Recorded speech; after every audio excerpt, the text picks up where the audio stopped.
quiero comenzar con una noticia. ¿A usted le gustan las noticias? Buenas noticias, claro, hay noticias de noticias. Hay noticias tristes, sí hay noticias tristes. Hay noticias alegres, hay noticias alegres. Hay noticias extrañas.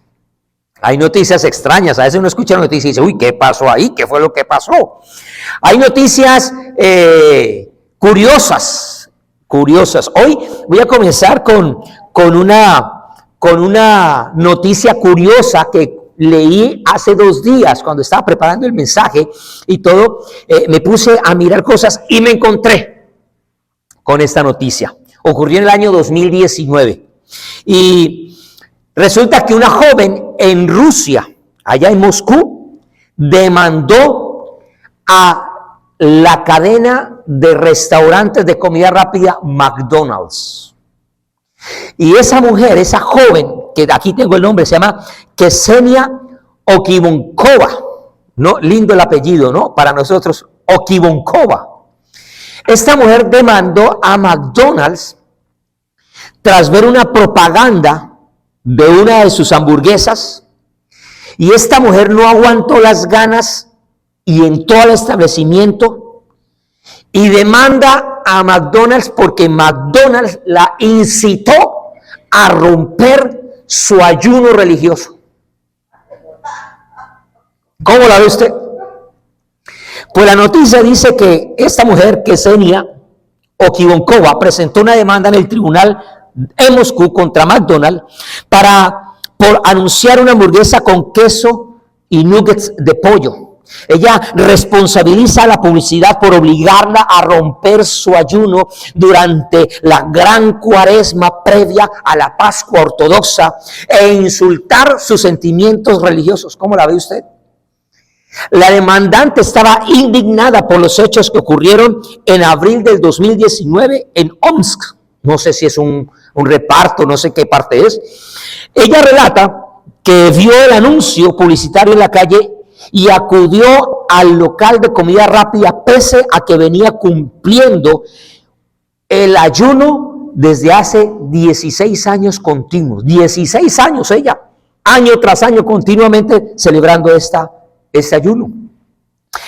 A estas alturas, la publicación, dice ella, llevaba alrededor de un mes cuando vi un banner publicitario, no pude evitarlo, visité McDonald's y compré una hamburguesa con queso. Y demandó McDonald's.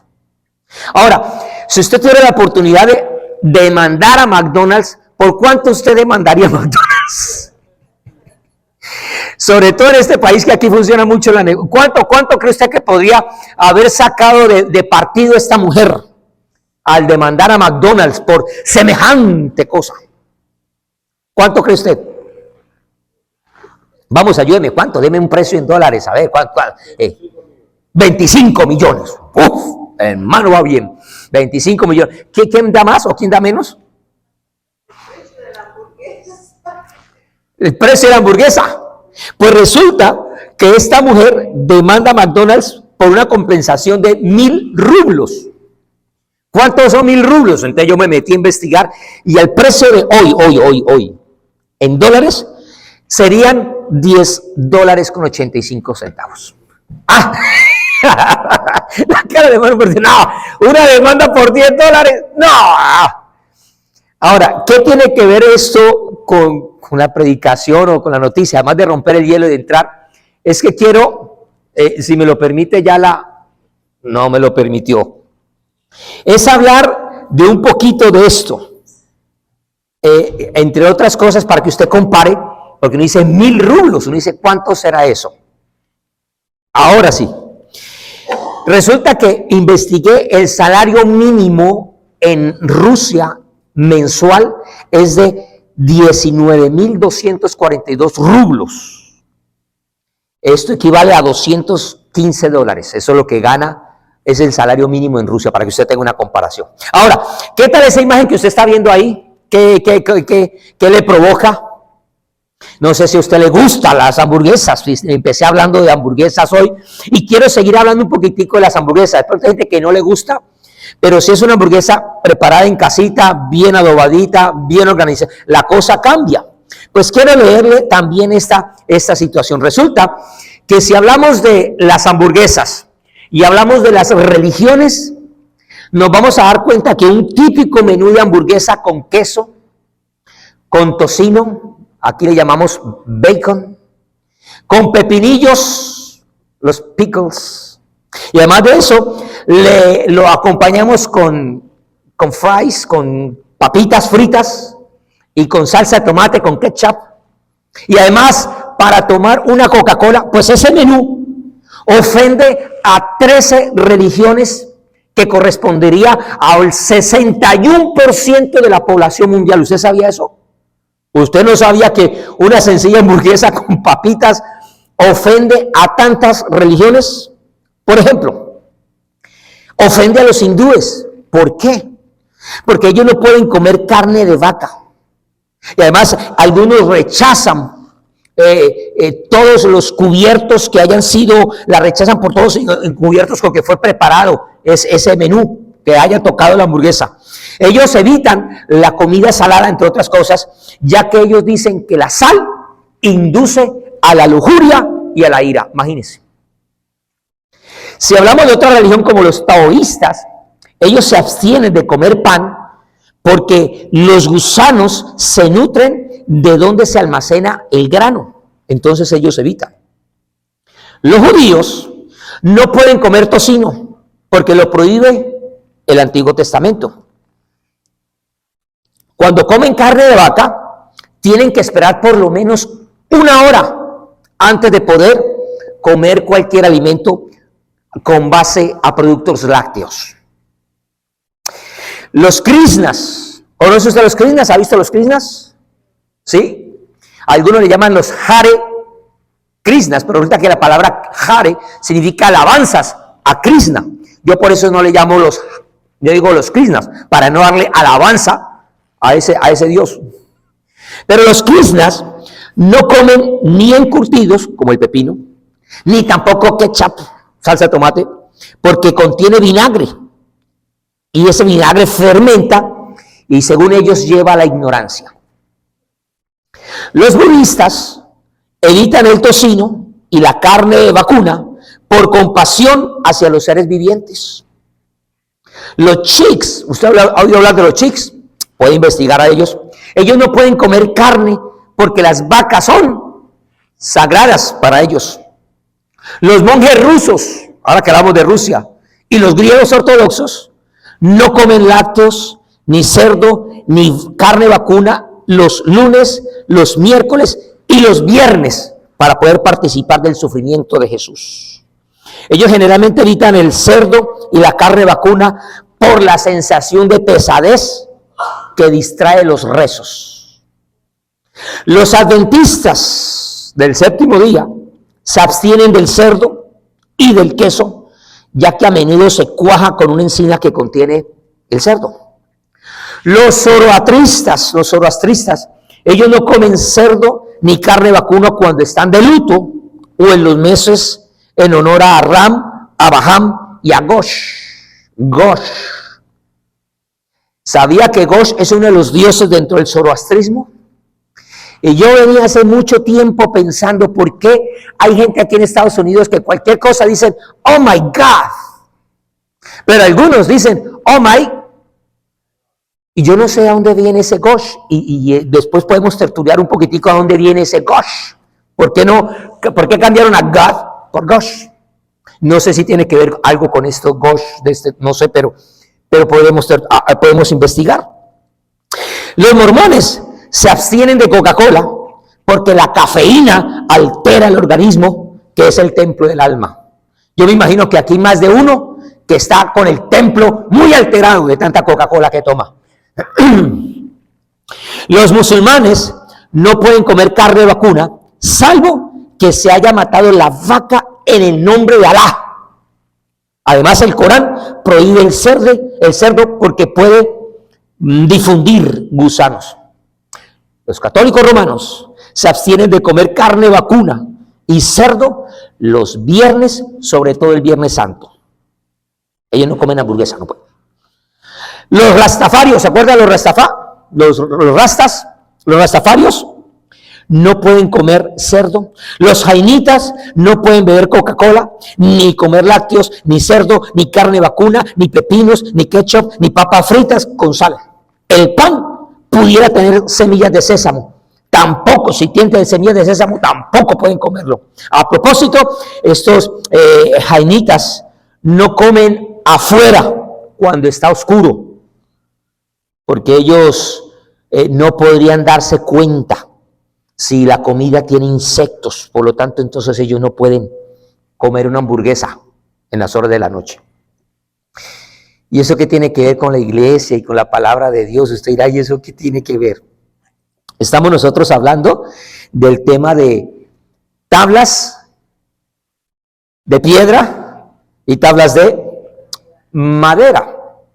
Estamos hablando de muchos aspectos. Ya llevamos 2 enseñanzas acerca de esto y hemos estado meditando en lo que el apóstol Pablo habla a los Gálatas y la situación de lo que está pasando, que los Gálatas empezaron a llevar una vida religiosa, una vida donde habían escuchado el mensaje del Señor, el Evangelio, pero por diferentes circunstancias empezaron otra vez a volver a los ritos de la religiosidad y las costumbres y una cantidad de cosas.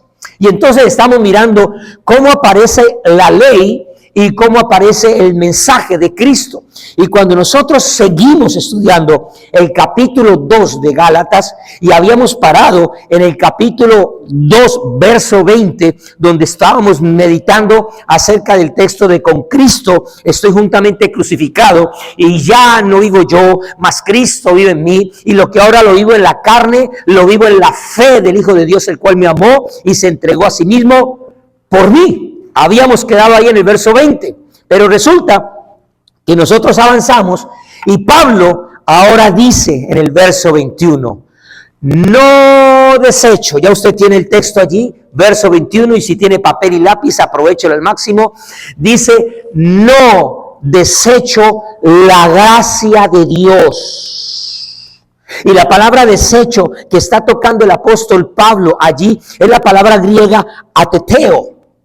Y esa palabra ateteo significa dejar de lado, significa desestimar, significa neutralizar o violar. Dentro de esta definición, no desecho, la palabra ateteo significa también, además de desechar, despreciar, significa anular, frustrar y rechazar. Entonces Pablo lo que está diciendo es, la gracia de Dios no la puedo ni anular, ni rechazar, no la puedo menospreciar, no puedo yo frustrarla, no puedo violentarla, la gracia de Dios no. Y hay una razón por la cual él dice, yo a la gracia de Dios no la desecho, no la abandono, no la tiro a un lado, sino porque hay una razón, dice, pues si por la ley fuese la justicia, entonces por lo demás, ¿qué? Dígalo fuerte, ¿qué pasó? Por lo demás, ¿qué? Murió Cristo. Entonces Pablo llega y dice, si por la ley fuese la justicia, yo quiero que usted piense un momentico conmigo. Si la justicia fuera por la ley, que es lo que está ahí haciéndonos reflexionar el apóstol, déjeme preguntarle, si somos justificados por la ley, entonces, ¿para qué el sacrificio de Jesús? ¿Para qué? ¿Para qué hubiera sufrido Jesús? Y no solamente para qué sufrió Cristo y murió, sino la manera en cómo Cristo murió. ¿Para qué? Una muerte tan cruel. A Cristo lo hubieran podido matar como mataron a su primo Juan. ¿Cómo murió Juan el apóstol? El que bautizaba. ¿Cómo murió?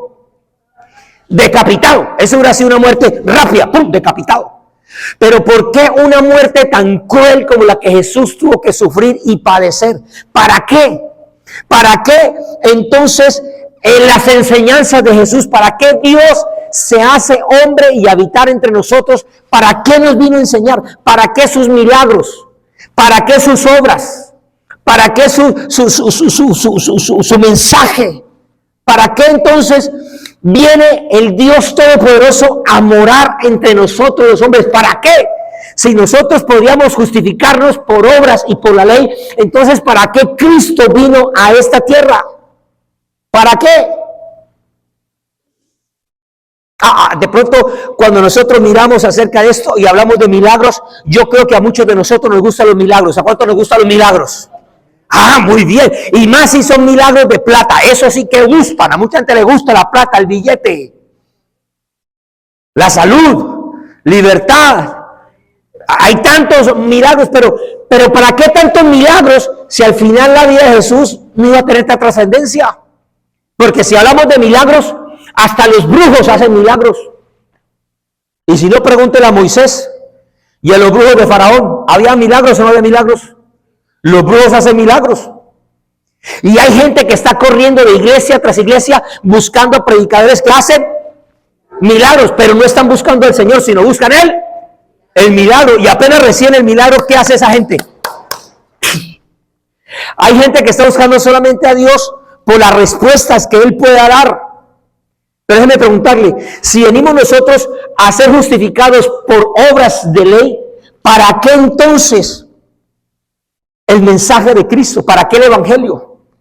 ¿Para qué tantos hombres y mujeres desde el momento en que el Señor va al cielo, por toda la historia hasta el día de hoy, estamos predicando la palabra de Dios? ¿Para qué? ¿Para qué tanto pastor? ¿Para qué tanto obrero? ¿Para qué tanto misionero? ¿Para qué tanto siervo? ¿Para qué tanto evangelista? ¿Para qué tanto profeta? ¿Para qué tanto maestro? ¿Para qué? Si al final el evangelio de Cristo no tendría la trascendencia, pues para eso nos dedicamos solamente a cumplirla.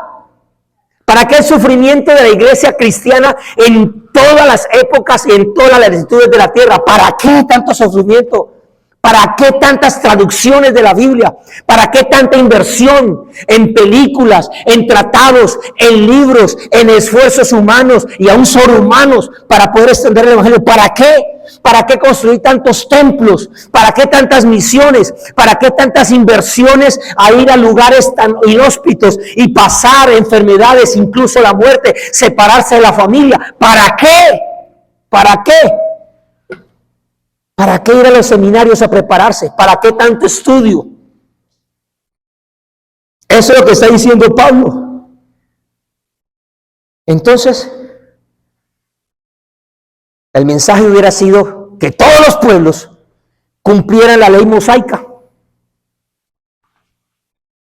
Pero eso es lo que dice Pablo y empieza a reflexionar. Ahora, yo le voy a colocar una imagen que es muy común para muchos pueblos y seguramente usted la ha tratado de ver. Porque es que cuando yo miro a la gente religiosa, yo trato de entenderlos. Yo trato de ver cómo el ser humano realmente trata de hacer muchas obras, de acciones, sacrificios, ritos, ceremonias. El hombre siempre ha querido como hacer algo. El hombre siempre ha querido como tratar de cumplir con algo, poner un granito de arena en algo, porque al hombre siempre le gustó hacer eso. Y hablando del tema de la salvación, el hombre ha querido hacer algo como para poner su aporte ahí en la salvación. Y yo trato de entender eso. Y cuando nosotros miramos entonces el mensaje que Cristo está entregando y que el apóstol ahora nos está reconfirmando, nos está hablando, y yo creo que si ustedes somos seguidores del Señor, necesitamos entonces entender y comprender cuál es el papel y la función de Cristo al venir aquí en la tierra. Porque usted y yo debemos de comprender, diga conmigo comprender.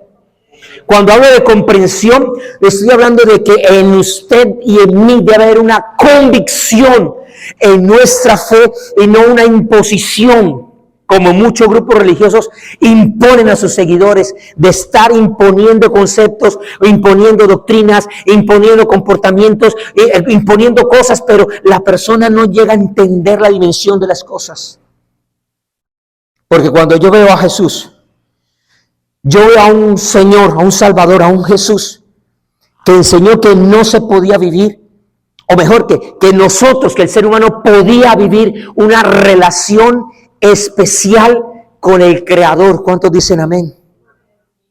Jesús viene a enseñar que hay un camino, hay una forma, una manera tan diferente, tan íntima, tan poderosa, donde el ser humano no requiere obras, no requiere sacrificios para poderse acercar al Creador, al Dios Todopoderoso. Y cuando hablamos del sermón del monte, recuerda que hablamos de los montes y de los lugares especiales, mencionamos el sermón del monte, lo que ocurre allí.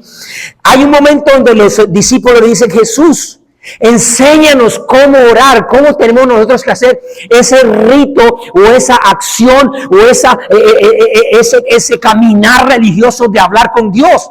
Porque es que a nosotros nos han enseñado que tenemos que repetir cosas y repetir cosas, pero ¿cómo es eso? ¿Y cómo dice Jesús? Jesús dice: vosotros pues oraréis así. 2 puntos. ¿Y cómo comienza? Padre, dígalo fuerte, Padre. ¿Sabía usted que esa palabra no la podían pronunciar los hebreos y los judíos a Dios de esa manera?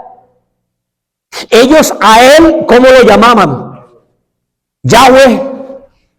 Algunos, o Jehová, Elohim, Adonai, el Señor.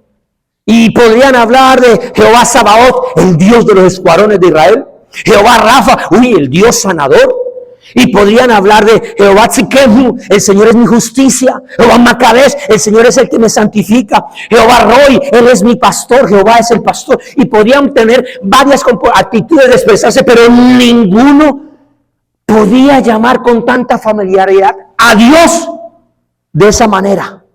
Y Él empieza a romper los esquemas religiosos. Diga conmigo, esquemas religiosos. Y le dice Jesús en otras palabras: ustedes, aunque son hebreos, y ustedes, aunque son judíos, ustedes pueden llamar a Dios Padre. Y se rompe entonces un distanciamiento religioso, unas barreras que habían allí. Y más adelante van a escuchar a Jesús decirle: Abba, papito. Un grado mucho más cercano de confianza y de intimidad, incomparable. Y sabe, esto está provocando un giro radical en la historia de las religiones, porque acerca de una manera extraordinaria al Creador hacia la humanidad y de la humanidad hacia el Creador. También vemos a un Jesús a quien se está oponiendo contundentemente al sistema religioso, a los líderes religiosos de su tiempo y de su pueblo. Ese pueblo que le estaba encomendando pesadas cargas a sus seguidores. Ese pueblo que se dedicó a ponerle pesadas cargas que ellos mismos tampoco podían cargar. Vemos a un Jesús que había rechazado ese poder religioso que enseña a colar el mosquito, pero que estaban dispuestos a tragarse en el camello, como dice la Escritura. Y entonces se olvidaron de la compasión, se olvidaron del amor, se olvidaron de la misericordia, se olvidaron de los elementos esenciales de lo que es Dios. Vemos a un Jesús que anunció el juicio de Israel. Diga conmigo, juicio de Israel. Mire, Jesús y Dios, el Padre, había rechazado por muchos años la persecución, la opresión, la burla y el escarnio de su pueblo. Podríamos decir el antisemitismo que ha existido desde hace tanto tiempo hasta los días de Jesús y después de los días de Jesús. El Señor en ese momento ha rechazado y lo rechazamos. ¿Cuántos decimos amén? Sin embargo, a pesar de que grupos de ellos o paralelos simultáneos llamados cristianos y aún hasta de otras regiones atacan tanto al pueblo de Israel, los islámicos, por ejemplo, y aún la ciencia también, ¿sabe qué hizo Jesús? A pesar de que el Señor es celoso con su pueblo, el Señor no idealiza a su pueblo, no lo vuelve intocable. Le dice, va a haber juicio. Cuando vemos a Jesús, vemos a ver un Jesús que rechaza el poder religioso, como las autoridades del templo que lo condenaron. Y ese Jesús está rechazando también el cómo ahora esos líderes religiosos se han involucrado tanto con el poder político que ahora levantan, honran y enaltecen la política por encima del mensaje de la cruz. Vemos a un Jesús que está enfrentando a esos líderes del Sanedrín y que por ese poder religioso que tenían, por esa investidura religiosa, empezaron a tener ellos un monopolio de la verdad, a sentirse en ellos los únicos que podrían decir esto es lo bueno, esto es lo justo, esto es lo santo, y olvidaron que él era el mismo que era el camino, la verdad y la vida. Vemos a un Jesús que está desaprobando la adoración y la idolatría, que ya estamos muy seguros que los hebreos por tanto tiempo habían rechazado también, y que muchas veces en sus oraciones diarias, cuando proclamaban la Shema, de que solamente hay un Dios, usted conoce la Shema, oye Israel, tu Dios es uno, amarás al Señor tu Dios con toda tu mente, con todo tu corazón, todo eso lo recitaban, lo sabían, lo conocían, lo habían memorizado, lo habían practicado. Sin embargo, vemos a un pueblo que se distancia porque ahora sus actos religiosos se convierten en sus dioses, en sus ídolos, sus tradiciones. Vemos a un Jesús que había rechazado que su pueblo escogido y ahora muy religioso traicionara la Torá, y ahora introduce mediadores entre Dios y los hombres, o que consintiera cultos religiosos que no fueran al único Dios. Vemos a un Jesús que había rechazado que en su nombre se haya creado un sistema religioso tan poderoso, tan fuerte, tan consolidado, un poder político religioso semejante al Sanedrín e incluso mayor. Vemos a un Jesús que está confrontando a los religiosos que habían hecho del templo y de la casa de Dios un lugar de comercio, de negocios personales, de intereses financieros, que se aprovechaban de la ingenuidad y de la fe de la gente, que habían empezado ellos como líderes a traficar, y quiero utilizar esa palabra, a traficar con los negocios del Padre, con lo sagrado, cuando Él mismo había purificado el templo que el único Dios y verdadero había declarado. Entonces veo que en ese tiempo se habían hecho alianzas, se habían hecho mezclas, se habían hecho pactos, se habían hecho acuerdos con los poderes religiosos, con los poderes políticos y con los poderes económicos. ¿Recuerda usted la predicación del pastor David cuando nos hablaba de esos poderes y cómo Cristo viene en ese poder y gloria a destruir y a acabar con esos sistemas que se han levantado? Ahora la pregunta que yo quiero hacerle es: ¿será que hoy en día la iglesia, ya no pensemos en esos religiosos de allá, nosotros hoy nos estamos doblegando al poder político? ¿Nos estamos doblegando al poder religioso? ¿Nos estamos doblegando al poder económico? ¿Será que estamos vendiendo el mensaje? ¿Será que estamos viendo mezclas políticas entre la iglesia y los líderes y las autoridades? ¿Será que estamos comercializando con la fe de las personas? ¿Estamos jugando con la fe, con la salvación de ellos para que hagan cosas en nombre del poder de la iglesia? ¿Será que lo estamos haciendo? Lamentablemente sí. Ahora, yo trato de entender que el hombre quiere hacer algo por su salvación, quiere hacer ritos, sacrificios, quiere hacer algo, pero, bien amigo, pero,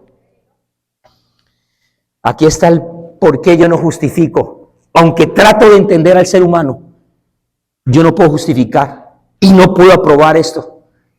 Porque cuando yo miro la vida y obra del Señor, me encuentro que solamente su vida, su obra y su enseñanza es la que hace que nosotros podamos ver a Jesús como el único Señor, como el único y suficiente Salvador de todas y cada una de las necesidades del ser humano, y la más importante, la salvación de su alma. Solamente Jesús. ¿Cuántos dicen amén? Que la humanidad no tiene participación, no tiene cabida. La humanidad no tiene oportunidad de ofrecer algo, de hacer algo para poder ser salvo. Que solamente se recibe esa salvación por el amor y por la gracia de Dios para con nosotros. ¿Cuántos dicen amén? Usted y yo no podemos hacer mérito alguno. Solamente tenemos que tener la humildad necesaria, un verdadero arrepentimiento de nuestras obras, de nuestros pecados ante Dios y tomar entonces la decisión de seguirle. Eso es lo que nos compete a nosotros. ¿Cuántos dicen amén? Dígale a la persona que está a su lado, tus obras pueden ser bonitas, pero no te salvan. La pregunta entonces ahora es una pregunta muy fuerte. ¿Para qué? ¿Para qué entonces sirve la ley después del sacrificio? Esa pregunta es muy buena hacérsela. Porque si estamos hablando todo, que ya hemos hablado 2 domingos acerca de todo esto de la ley, ¿para qué entonces vamos a hacer, o para qué sirve la ley después de la muerte de Cristo hasta nuestros días? ¿Qué vamos a hacer con la ley? Diga la persona que está a su lado, entonces la ley ¿para qué? Y ¿sabe una cosa? A mí me alegra muchísimo y doy gracias a Dios que yo no tengo por qué ponerme a inventar cosas para poder tener respuesta. Que gracias a Dios yo no tengo que decir, ay, es que me metí 40 días de ayuno y a mí Dios me habló, Dios me reveló. Es que a mí en un sueño Dios me habló y me dijo. Sí, porque yo creo que Dios habla, y que en sueños y en visión, yo creo eso sí. Pero para esta respuesta, yo no tengo necesidad de meterme allá en ayunos y oraciones. Es que yo me soñé. Es que yo tuve una visión. Es que Dios me habló, es que me pararon los pelitos. Es que yo fui al seminario y aprendí. Para tener respuesta a esa pregunta, yo creo que los seminarios son buenos. ¿Cuántos dicen amén? Sí, yo creo que, y a mí me gusta estudiar. Ya usted lo ha notado un poquito. ¿Y cuánto quisiera volver a entrar a estudiar? Los seminarios son buenos. Ahora, tampoco yo tengo que decir, bueno, es que con lo que yo he estudiado, yo pienso que la ley, y tiene una respuesta. Es que yo opino que. Tampoco tengo que decir, bueno, según lo que dice fulano de tal. Mi punto de vista con respecto es esto.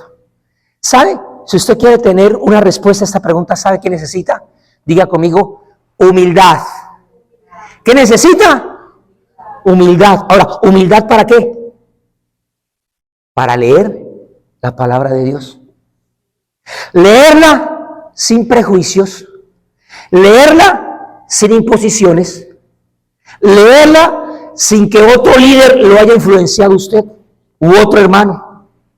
Sin que usted tenga ideas preconcebidas. Lo único que tenemos que hacer es ir ¿a dónde? A la palabra de Dios. Y entonces, si usted sigue leyendo al apóstol Pablo con esa enseñanza que él nos dio hace 1969 años más o menos, desde que escribió Gálatas, usted va a leer lo que dice la Escritura. Acompáñeme a la carta a los Gálatas, ya usted las tiene allí. Capítulo 3, Gálatas capítulo 3. Y en el verso 19, usted va a encontrar la respuesta que el mismo apóstol da. No tiene que inventar, no tiene que meterse 40 días de ayuno, ¿no? Humildemente se lee la palabra de Dios y usted la entiende.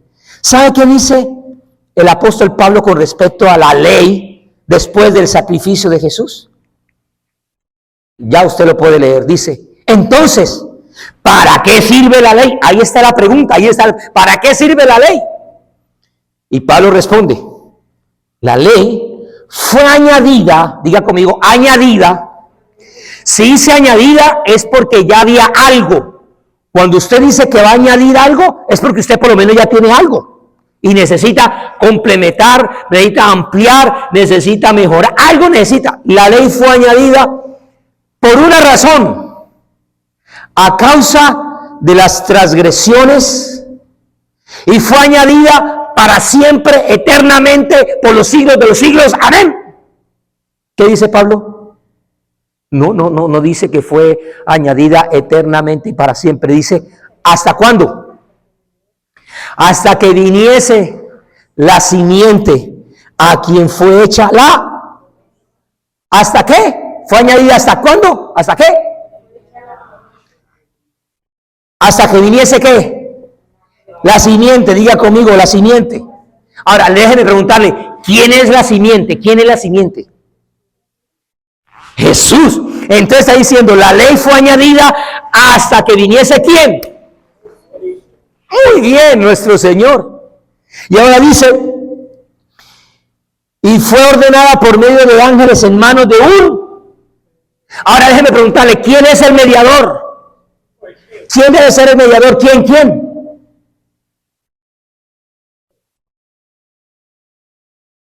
En el caso del pueblo de Israel había un mediador que trae la ley, pero había una promesa que iba a venir. ¿Quién era quién? Ahora, ¿quién es el mediador? Váyase conmigo a la primera carta a Timoteo. Primera carta a Timoteo. Porque hay que entender, porque si ya entendemos que un hombre como Moisés puede ser supuestamente mediador, pues cualquier otro hombre podría ser también mediador. Sin embargo, Pablo no deja las cosas ahí abiertas o ahí para que hagamos conjeturas y cada uno opine y diga, es que yo creo, y entonces así se forma la religión tal, o la denominación tal, o los de la tendencia tal, o de la escuela de tal. Entonces, si usted cuando lee a Pablo, escribiéndole a su hijo espiritual Timoteo, en el capítulo 2, verso 5, dice, porque hay un solo Dios. Oye Jehová, tu Dios uno es, ¿se acuerda eso? Eso ya era muy conocido para los hebreos, para los judíos, era escuchar esa frase. Y dice, y hay un solo mediador. Y pone a Dios y al mediador en esa misma altura. A un solo mediador entre Dios y los hombres. ¿Quién es? Pregunto, ¿hay otro mediador? María puede ser la mediadora, como algunos dicen, María la mediadora. Y sacan hasta textos bíblicos. No, pero es que en las bodas de Caná se acabó el vino. Y entonces fueron rápido a donde María. Y le dijeron, María, se acabó el vino. Y entonces María fue donde Jesús. Y dijo, Jesús, se acabó el vino. Y entonces Jesús le dice, ¿qué tiene conmigo, mujer? Y empieza a hablar de eso. Y después el Señor convierte agua en vino. Y al final la gente dice, ¿sí ve? Valió la intercesión de María. Valió. María fue ante el Señor y logró que tuvieran vino. Y ponen a Jesús como a María como mediadora. Pregunto, ¿María puede ser mediadora? No. Algunos dicen que algunas religiones, así como las hamburguesas, también tienen sus puntos de vista. Algunos dicen que los mediadores, que los puentes entre los hombres y Dios es el Papa, el pontífice. Por eso significa la palabra puente, pontífice. Pregunto, ¿los papas pueden ser mediadores? Según lo que dice la Biblia. ¿Los sacerdotes pueden ser mediadores? ¿Los pastores pueden ser mediadores? No podemos serlo. Aunque mucha gente dice, ay pastor, usted que tanto ora, ay pastor, a usted que tanto Dios lo escucha, usted que está más cerquita de Dios, y lo tratan a uno como si uno fuera el mediador o el sanador. Pregunto, ¿la iglesia puede ser la mediadora?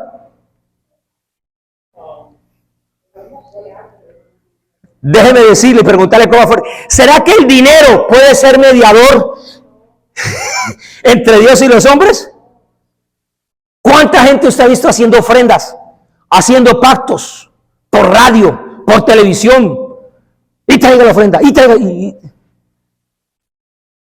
Pregunto, ¿será que los ayunos pueden ser los mediadores entre Dios y los hombres? Las obras de misericordia, ¿usted qué dice? Responda. El venir a la iglesia los domingos, o el guardar un sábado, el celebrar X fiesta, el comer X tipo de alimento. Por eso le hablaba de las hamburguesas. El vestir de cierta forma. ¿Sabe que nosotros muchas veces criticamos a ellos que se vistan con talif y con kipá y con los tzitzit, son las corditas con los nuditos y todo lo que ven allí? Y hay toda una liturgia en cuanto a la vestidura de los judíos. Y ellos tienen que ir ante un modisto o alguien que les ayude, que te cumpla a cabalidad las ceremonias. Ellos le llaman el satnés, que es la prohibición de mezclar los materiales para las prendas. Todo eso tiene una razón. Pero muchas veces nosotros tratamos de aparentar nuestra santidad con esta forma de vestir. Y pensamos que somos más santos si vestimos de X manera, si nuestro corte de cabello es de X manera. Ahora, también ha pasado lo otro. Ya nos hemos ido al extremo, donde ahora encontramos una gran cantidad de ministros que van al altar y parecen más cantantes de rock, de heavy metal. ¿Sí los ha visto? Y algunos hasta retatuados, y algunos ya son muy modelos, ya son portadas de Vogue y de las revistas tal, y se ha metido en una ola de un cristianismo de élite. Diga conmigo, la obra de Cristo va más allá de mis telas y mis zapatos. Y nosotros muchas veces ponemos todo esto como mediadores entre Dios y nosotros. Es más, a veces hasta nos atrevemos a decirle: Dios, si yo me he portado bien, si yo he tratado de ser bueno, si yo he guardado esto o aquello, ¿por qué entonces X y Y? Y hacemos ese tipo de conversaciones con Dios. ¿Cuántos hemos hecho esto? Yo lo he dicho. Y trato de presentarle mis obras al Señor como si Él las hubiera olvidado, como si Él las desconociera. Como le he dicho: ay, Daniel, yo no sabía que llevabas 20 y tantos años predicando. Yo no sabía eso, Daniel.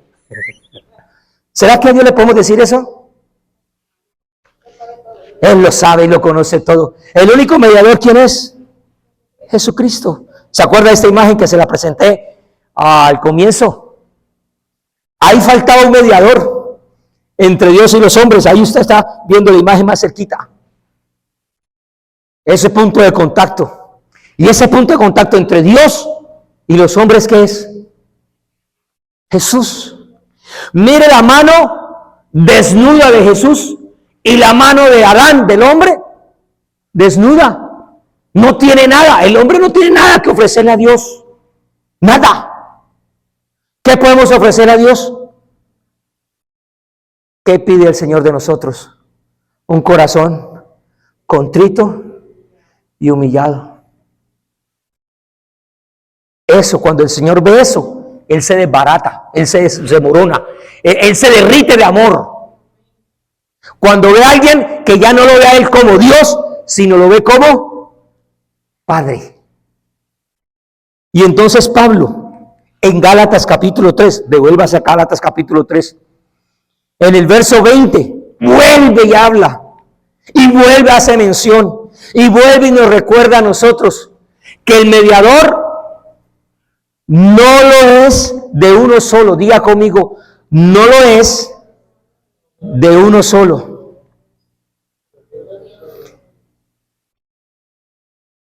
Cuando nosotros vemos la importancia del monte Tabor, en el monte de la transfiguración ahora, cuando aparecen Elías como señal de los profetas y Moisés en símbolo de la ley, hay una conversación donde desde los cielos dice: no son los profetas, no es Elías, no es Moisés, no es la ley. La voz dice: y vuelve a menciona Dios. Mire eso. Usted se imagina estando en ese tiempo, ahí en ese monte, y escuchar una voz que es la misma voz del Padre. No es cualquier voz, no es la de un predicador, no es la de Elías, no es la de Eliseo, no es la de ningún otro, sino el mismo Dios repitiendo las mismas palabras que ocurrió cuando vino el bautismo de Jesús. Y Él dijo: este es mi Hijo amado, en quien tengo complacencia. Y dice el Señor: a Él oíd. Ahora diga conmigo, el mediador no lo es de uno solo. Ahora lo que quiero decirle es que el mediador no es una exclusividad. El mediador no es para alguien super, hiper, mega espiritual y especial. El mediador no es para una región en especial, no es para una tribu en especial, no es para una nación en especial. Así la tribu sea de Benjamín o de Efraín o de Isaacar o de Manasés, e incluso que sea de la tribu de Judá, de la cual venía ¿quién? Jesús, ni de Rubén, que son los primogénitos. Este mediador no era para un pueblo especial o una nación especial. Este mediador no es para ninguna denominación especial. Bueno, porque a veces nosotros pensamos que es que la denominación en la que yo estoy es la mejor, es la santa, es la más grande. Este mediador no es para los reformados, ni para los calvinistas, ni para los luteranos, ni los pentecostales, ni para los neopentecostales, en exclusividad. Diga, por favor, el mediador es para toda la humanidad. ¿De toda qué? Lengua, tribu y nación. Y eso es lo que va a ver Juan mucho tiempo después, cuando en Apocalipsis dice, después de esto miré, y aquí una gran multitud que nadie las podía contar, de todas las naciones, diga conmigo, de todas las naciones y tribus y pueblos y lenguas, diga lenguas. Cuando usted habla de lenguas y ha hablado previamente de naciones, de tribus, ¿usted se imagina qué? ¿Qué llega a su mente? El lenguaje, muy bien, los idiomas. O sea que no importa si usted dice Jesús, Yeshua o como sea, de toda tribu, de toda lengua, de toda nación. Si usted dice Jesús en chino, no sé cómo se dice Jesús en chino, pero si un chino invoca el nombre de Jesús en su idioma, Dios lo entiende. Y si un indio quechua allá en Ecuador o en el Perú nombra el nombre de Jesús en su idioma, el Señor viene a su favor. ¿Cuántos decimos amén?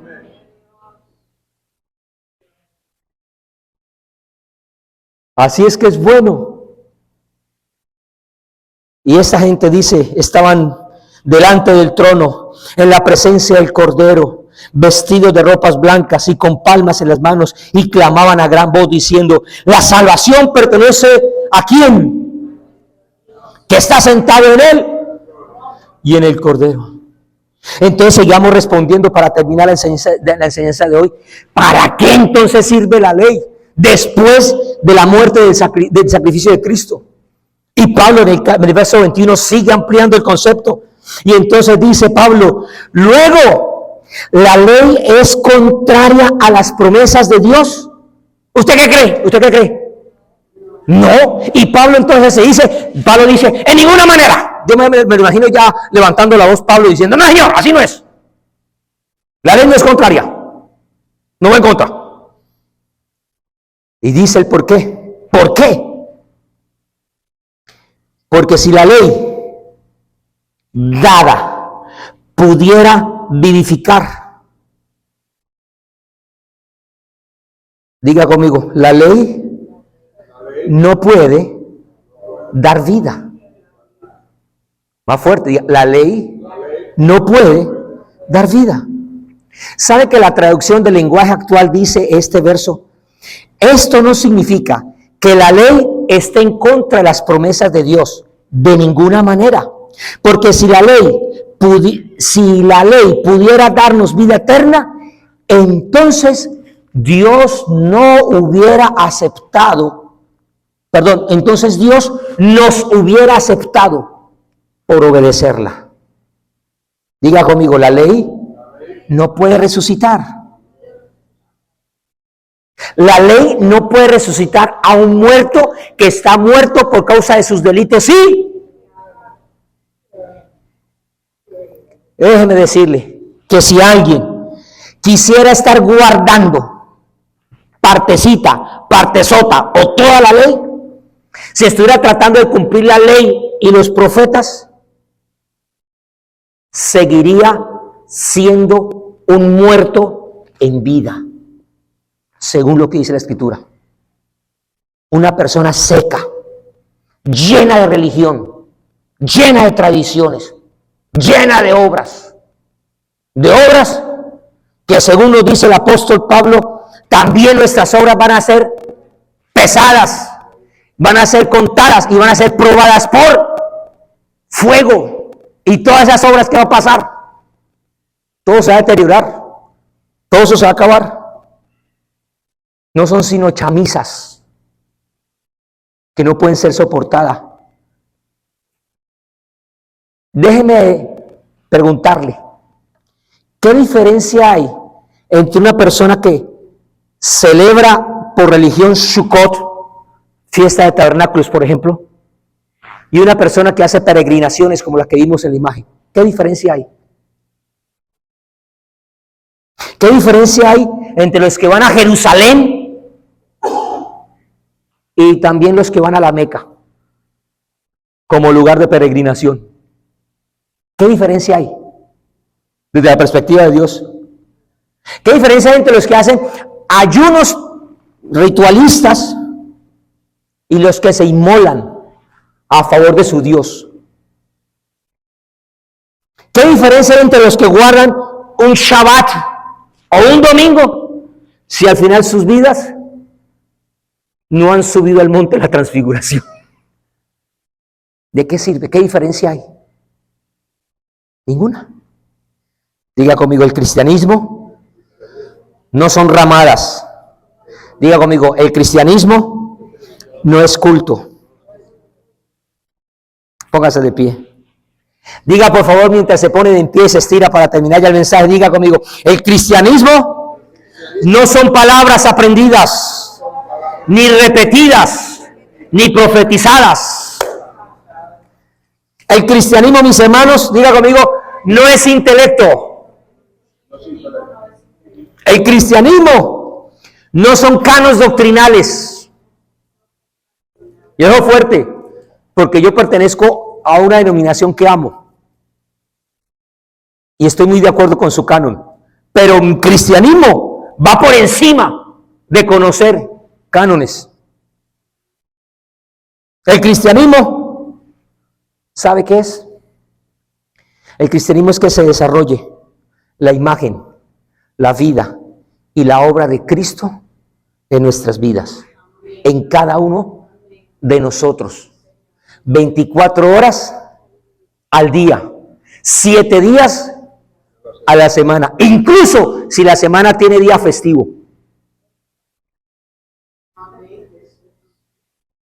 Sí, porque es que algunos, como están esperando President Day para descansar, algunos también están esperando X día para darse su canita allá en el mundo, una vueltecita por allá en el mundo. Diga conmigo, el cristianismo es vida. El cristianismo es transformación. Diga conmigo, el cristianismo es manifestación del poder de Dios. Por eso es que Pablo también llega y dice, yo no he venido a ustedes con mucha demagogia de palabras bonitas. Pablo dice, yo he venido a la manifestación del poder de Dios. Ay, esto de ser cristiano va mucho más allá de lo que las religiones nos han querido encasillar. Así que siéntase con libertad de comerse una hamburguesa. Usted no depende de los esquemas religiosos. Ahora, no se alimente solamente de hamburguesas. Hay que saber comer. Ya entendió que empezamos con comida, terminamos con comida y ahora vamos a comer. Pero el mensaje lo vamos a dejar aquí. ¿Para qué sirve la ley después del sacrificio de Cristo?